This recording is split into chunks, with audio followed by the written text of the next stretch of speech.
Welcome to the Delmarva Almanac. Each week we connect you to the best of Delmarva. Like other almanacs, our aim is to tell you a little bit about our past, our present, and events in the near future.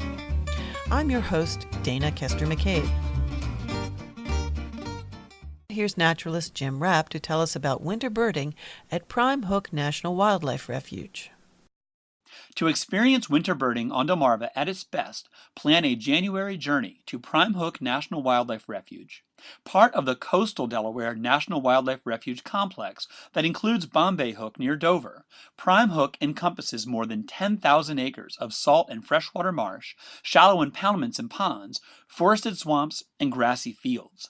The refuge is a critical wintering spot along the Atlantic Flyway for waterfowl, raptors, and other birds that consider Delmarva the South during their annual migration from breeding grounds up north.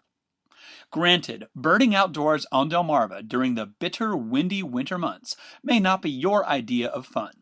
Many would rather stay inside and watch the birds at their well-stocked feeders outside the kitchen window. The benefit to braving the elements is the incredible variety of birds you are likely to see at Prime Hook in January that aren't likely to make a stop in your backyard for sunflowers and suet. To psych yourself up, remember the old Scandinavian saying, "There's no bad weather, there's just bad clothing." Dress for success by wearing layers, with a fleece to trap the warm air under a water-resistant shell that will block wind and moisture.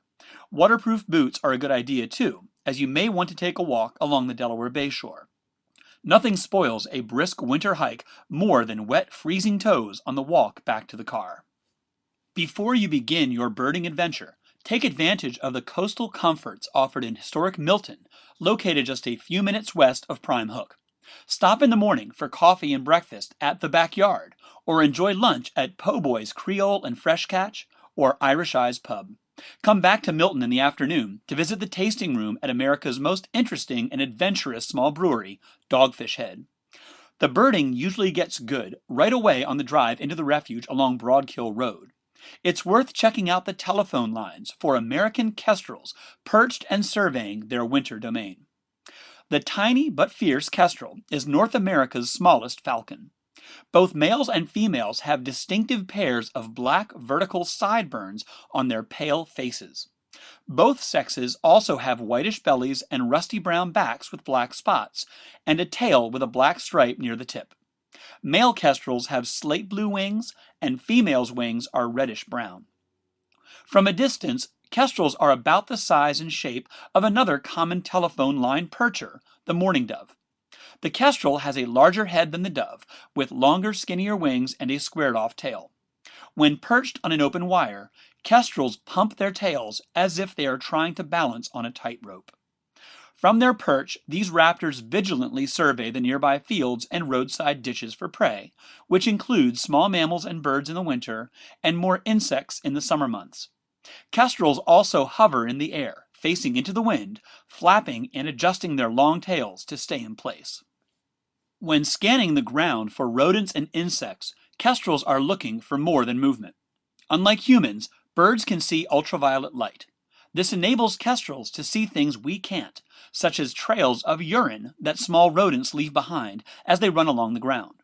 These illuminated paths may direct the kestrel to a meal. If they've had a successful morning hunt, kestrels are known to hide leftovers in grass clumps and tree cavities for later dining. This is Jim Rapp, and you're listening to the Delmarva Almanac. We're talking about winter birding at Prime Hook National Wildlife Refuge. From Broadkill Road, park at the Prime Hook Visitor Center at the end of Turkle Pond Road. The Visitor Center has indoor restrooms which are welcome on a chilly day and exhibits and information about the wildlife at the refuge. And, best of all, no armed, annoying militia members to spoil the scenery. From the Visitor Center, you can bundle up and choose several different trails to explore. Both the Boardwalk Trail and the Dyke Trail are wheelchair accessible and 1/2 mile long. From the Boardwalk Trail, you're likely to see several species of ducks in the freshwater marsh. The northern shoveler is an easy-to-identify dabbling duck, with its long, shovel-shaped bill used to filter food from the water. Males have a dark, glossy green head with a black bill and bright yellow eyes. Males have a white chest, black back with white streaks, and chestnut brown flanks. The brownish-gray females have the same shape, but the bill is olive green with hints of yellow and the eyes are brown. From the Dike Trail, you can hike out to a viewing deck that has expansive views of the marsh that leads to the Delaware Bay. During the winter, you're likely to encounter large flocks of noisy snow geese and bald eagles posted in the trees at the edge of the marsh. After exploring the trails near the visitor center, drive back to Broadkill Road and hang a left towards the beach. You'll find a few spots on the shoulder where you can pull over to park safely and scan the marsh for wildlife with binoculars and spotting scopes. You'll find more ducks bobbing on the shallow open water here, such as gadwall, black ducks, northern pintails, and green-winged teal. Your binoculars may also help you locate a flock of slender, elegant American avocets huddled together or feeding in the shallow water. These large shorebirds have long legs and a long upturned bill that it slices back and forth through the water to catch small invertebrates. Avocets appear mostly gray, black, and white in the winter, but their necks and heads turn a beautiful rusty orange during the summer breeding season. At the end of the road, you'll come to the community of Broadkill Beach. You can park in the designated areas and hike along the beach to scan the bay for red-throated loons. Smaller than the common loon that also winters on Delmarva, the red-throated loon has a thin bill that is usually tilted slightly upward. It sits low on the water and frequently dips and dives while fishing. The red throat only appears during the breeding season in the Arctic North. During the Delmarva winter, red-throated loons are pale gray and white. After exploring the incredible diversity of winter birds at Prime Hook, drive back to Milton to warm up and refuel with a delicious dinner or a craft beer at Dogfish Head. If you want to experience birding at Prime Hook before the ducks and loons head north in the spring, join the expert guides leading field trips during the Delmarva Winter Birding Weekend, which will be held January 29th through 31st.